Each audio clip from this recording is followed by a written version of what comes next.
Bismillahirrahmanirrahim. Assalamualaikum warahmatullahi wabarakatuh. Alhamdulillah. Alhamdulillahilladzi arsala rasulahu bil huda wa dinil haqq liyudhhirahu 'ala ad-dini kullih wa kafa billahi syahida. Asyhadu an la ilaha illallah wahdahu la syarikalah wa asyhadu anna Muhammadan 'abduhu wa rasuluhu la nabiyya ba'dah. Allahumma salli wa sallim ala Sayyidina Muhammadin wa ala alihi wa sahbihi ajma'in, amma ba'da. Pemirsa yang saya hormati, di dalam kehidupan ini tidak semua dapat kita ketahui apa yang akan terjadi. Dalam kehidupan ini tidak semua informasi bisa kita dapatkan dengan sempurna.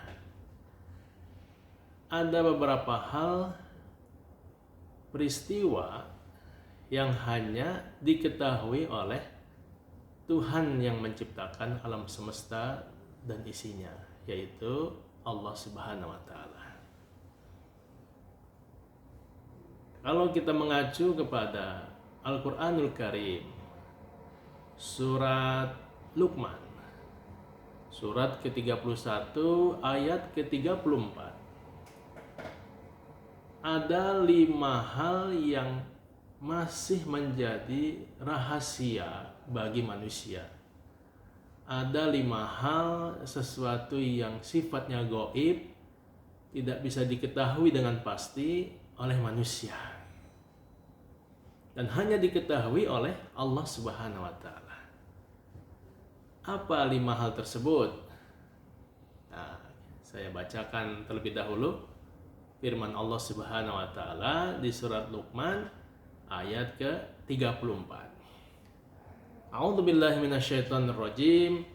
Innallaha indahu ilmus sa'ah wa yunazzilul ghaits wa ya'lamu ma fil arham wa ma tadri nafsum madza taksibu ghadan wa ma tadri nafsum bi ayyi ardin tamut innallaha alimun khabir.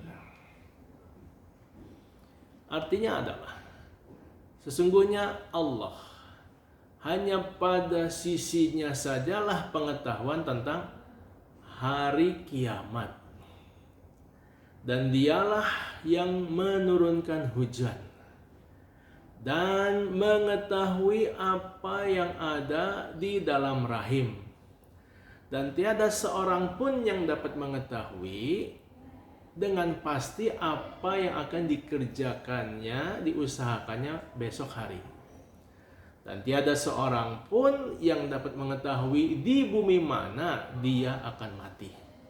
Sesungguhnya Allah Maha mengetahui lagi Maha mengenal. Pemirsa yang berbahagia, di dalam ayat ini Allah menyampaikan ada 5 perkara, ada 5 hal yang hanya diketahui perkara tersebut di sisi Allah Subhanahu wa Ta'ala, dan tidak diketahui pengetahuannya pada manusia. Apa itu? Yang pertama, tentang hari kiamat. Hari kiamat adalah hari hancurnya seluruh alam semesta. Hari yang menjadi pembatas antara kehidupan yang tidak abadi untuk masuk kepada kehidupan yang abadi.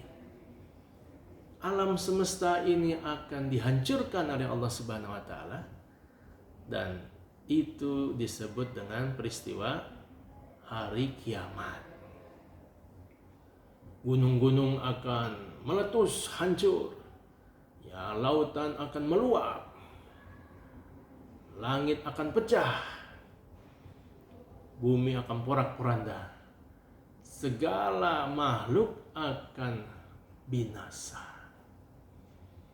Maka Allah katakan, peristiwa hari kiamat ini waktunya hanya ada di sisi Allah Subhanahu wa Ta'ala.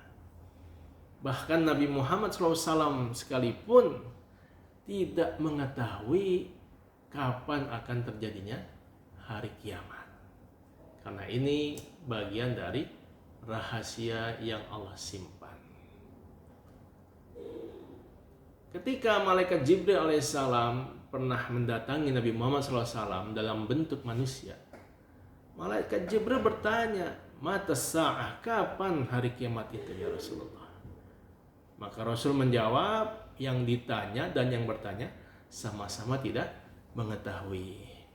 Ya, jadi peristiwa hari kiamat ini adalah peristiwa pertama yang sangat rahasia, yang hanya diketahui oleh Allah kapan akan terjadi.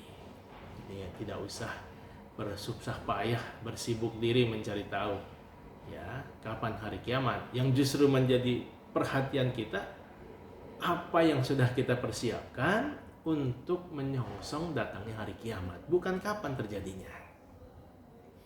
Itu yang pertama. Yang kedua, ya, yang ada di sisi Allah Subhanahu wa taala adalah wa yunazzilul ghaith, yaitu yang Allah menurunkan hujan. Kita sering melihat awan sudah hitam, mendung, ya, sudah sangat gelap. Lalu kita berpikir pasti akan turun hujan sebentar lagi. Namun dengan kekuasaan Allah, tiba-tiba Allah datangkan angin, Allah bawa awan yang hitam mendung itu ke tempat yang lain, sehingga tidak jadi turun hujan. Begitu juga ketika kita berada di suatu tempat yang sangat terang, panas, tidak ada awan sedikit pun. Kita berpikir ini hari akan cerah, akan terang benderang. Namun tiba-tiba datang awan hitam yang berisi air di dalam awan tersebut. Dan tanpa kita perkirakan turun hujan dengan sangat derasnya. Jadi peristiwa di mana turunnya hujan ini peristiwa yang tidak bisa diketahui oleh manusia secara pasti. Karena ilmunya itu hanya ada pada sisi Allah Subhanahu wa taala. Ya. Makanya kita pernah mendengar ada istilah mendung, tidak selalu turun hujan. Ya. Jadi belum tentu kalau mendung pasti hujan, tidak. Karena memang di mana Allah turunkan hujan itu adalah atas kehendak dan ketetapan Allah Subhanahu wa taala. Makanya ketika musim kemarau yang sangat panas, umat Islam dianjurkan untuk melakukan sholat minta hujan. Ya, karena yang menurunkan hujan itu adalah Allah Subhanahu wa taala. Manusia merekayasa dengan berbagai macam teknologi tidak akan otomatis pasti akan menurunkan hujan, tidak. Karena masalah turunnya hujan di mana, kapan, berapa lebatnya itu ada di sisi Allah, kekuasaannya. Ini yang kedua. Yang ketiga, hal yang menjadi ketidaktahuan kita, kepastiannya yang hanya di sisi Allah ilmunya, yaitu apa yang ada di dalam rahim seorang ibu.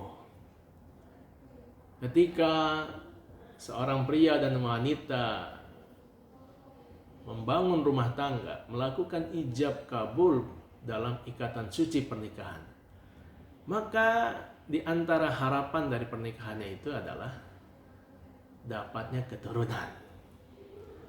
Dan proses dapat keturunan itu ketika suami istri itu mendapatkan janin di dalam rahim istrinya. Sering kita berharap ya dengan jenis kelamin anak yang ada di dalam janin. Ada yang berharap jenis kelaminnya laki-laki. Ada yang berharap jenis kelaminnya perempuan. Ya. Bahkan masih usia janinnya masih sangat muda, sudah berupaya mencari tahu. Pakai alat USG, pakai alat segala macam supaya ingin tahu jenis kelamin apa yang akan diperoleh bagi diri keluarga tersebut. Ya. Sudah di USG sekalipun kelihatan, oh ternyata ini kata dokter kandungannya jenis kelaminnya laki-laki misalnya atau perempuan misalnya. Ya, itu ternyata pemirsa sekalian tidak selalu benar dan tepat. Karena hanya di sisi Allah apa yang ada di dalam rahim. Ya. Ketika seseorang sudah melakukan USG, diprediksi ini dilihat dari bagian kelaminnya, ya, oh ini laki-laki, oh ini perempuan.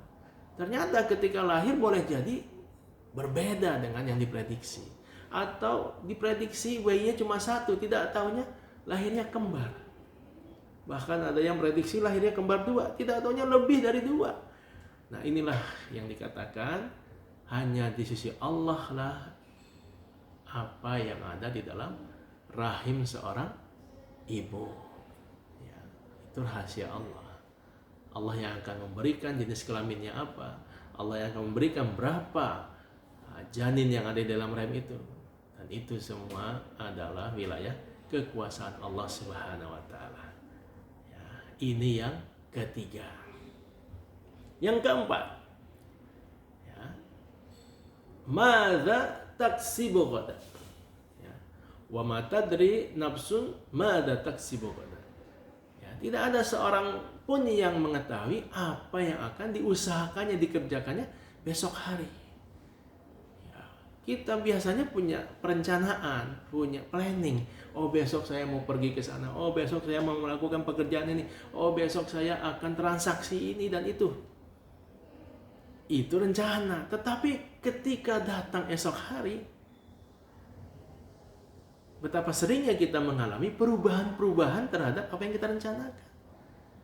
Ya, tiba-tiba datang berita ini, tiba-tiba ada perintah ini, tiba-tiba ada peristiwa itu, yang membuat apa yang kita rencanakan menjadi buyar, berantakan.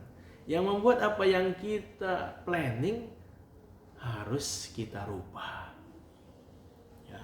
Ini yang dikatakan tidak ada yang mengetahui apa yang akan dikerjakannya besok. Itulah sebabnya Allah mengajarkan ketika kita ingin melakukan sesuatu di masa depan atau menjanjikan sesuatu di masa depan, ya, biasakan mengucapkan insya Allah.